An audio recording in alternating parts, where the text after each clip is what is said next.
This video is brought to you by Sailrite. Visit sailrite.com for all your project supplies, tools, and instructions. In this tutorial video, we'll show you how to make your very own Cordura Bifold Wallet. It's made from 1000D Cordura fabric from Sailrite. You'll find all the materials and the tools that are required at the Sailrite website.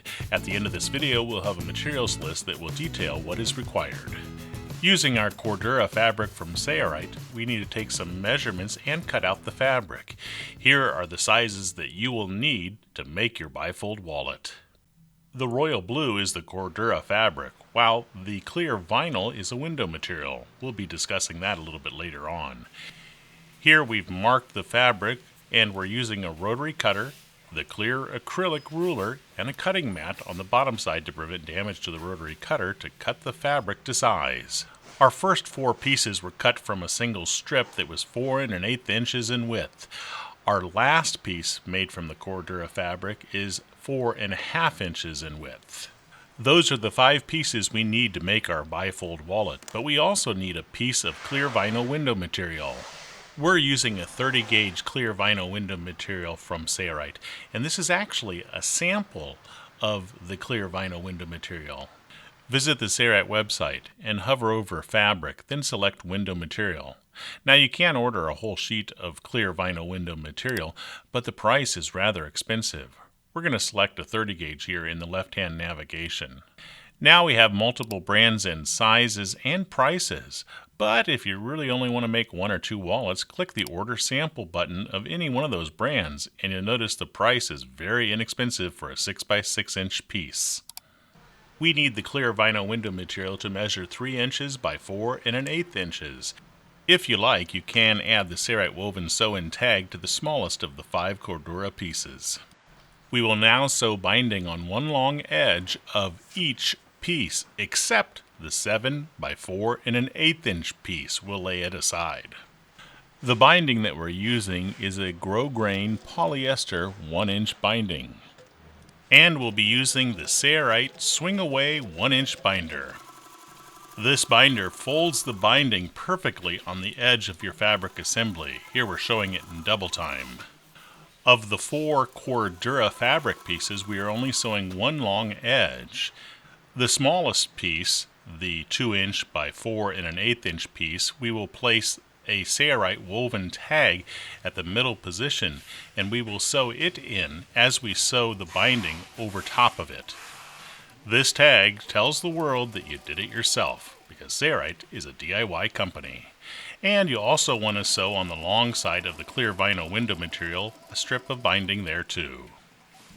Now we'll use scissors and cut the binding so that the binding is flush with the edge of each piece. Cordura fabric does have a right side and a wrong side. You can distinguish the correct side as the rougher, sheen-free finish compared to the sleek sheen on the backside.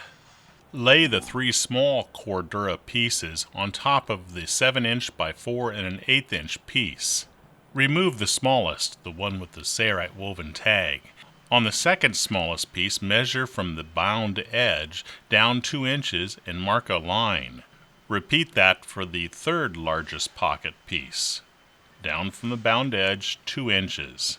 We're using a chalk pencil that's available from Sailrite to do this. Now we'll strike a line at that location using our clear acrylic ruler. Starting with the largest pocket, place the pockets as shown on the 7 by 4 1/8 inch piece. Your goal here is to make the top edge of each pocket look good. I position them so a little of the Cordura fabric is showing between each strip of binding edge.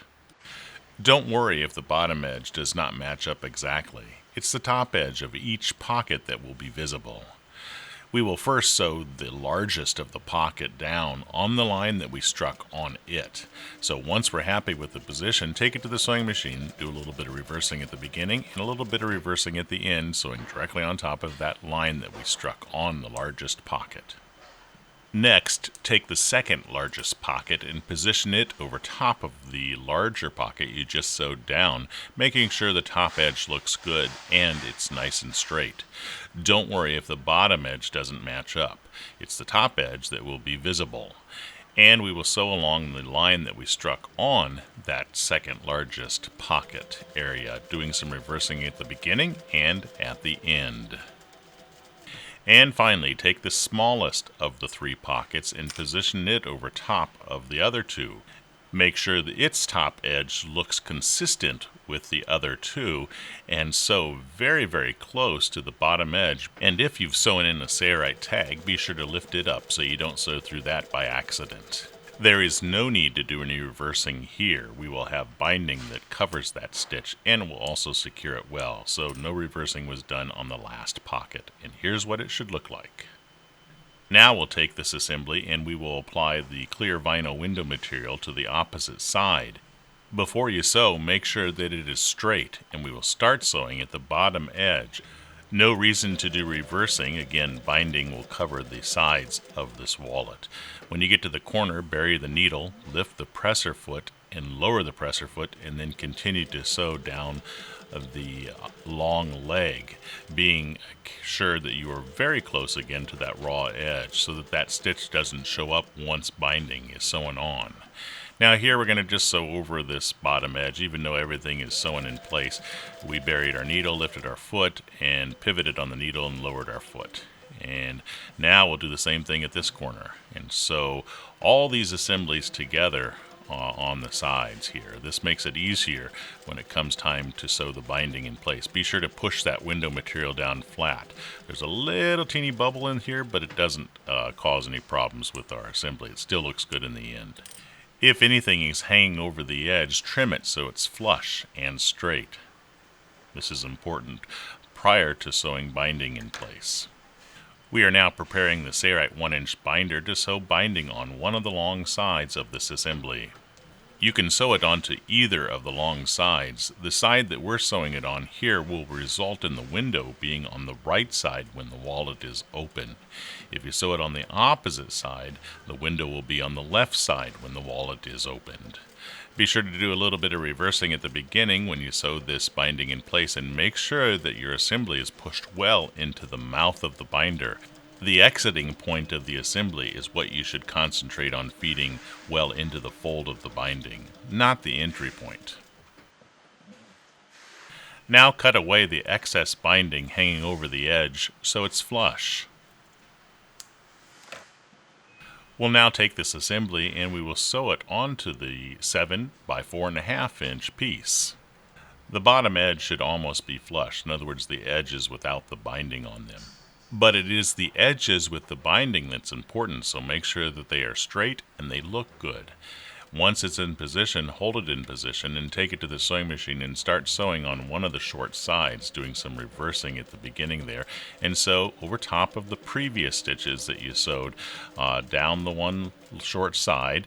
Come to the corner, bury your needle, lift your presser foot, roll the assembly around, lower the presser foot, and then sew down the opposite long side.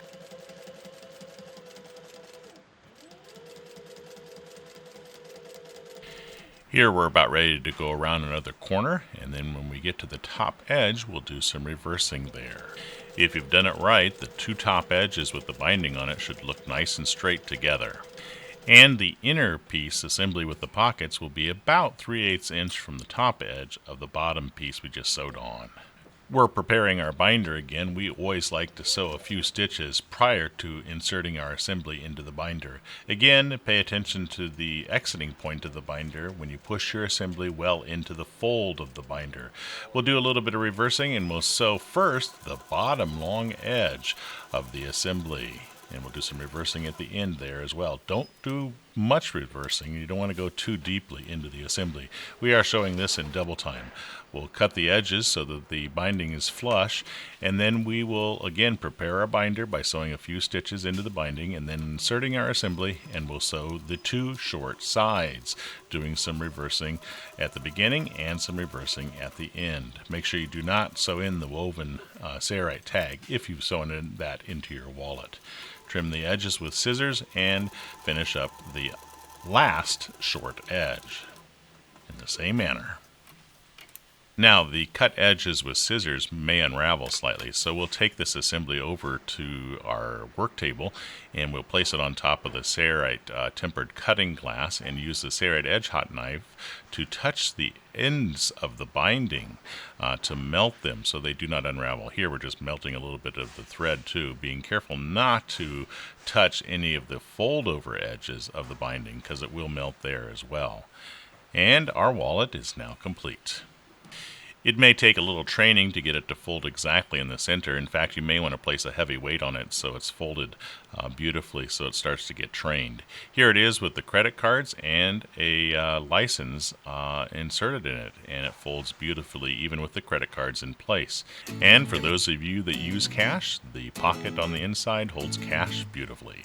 Coming up next is the materials list and the tools that we used. 1 yard of Cordura 1000D from Saorite will make 21 of these wallets. It's your loyal patronage to Saorite that makes these free videos available. Thanks for your loyal support. For more free videos like this, check out the Saorite website or subscribe to the Saorite YouTube channel. Be sure to click the bell to be notified of new videos when they become available. I'm Eric Grant, and from all of us at Saorite, thanks for watching.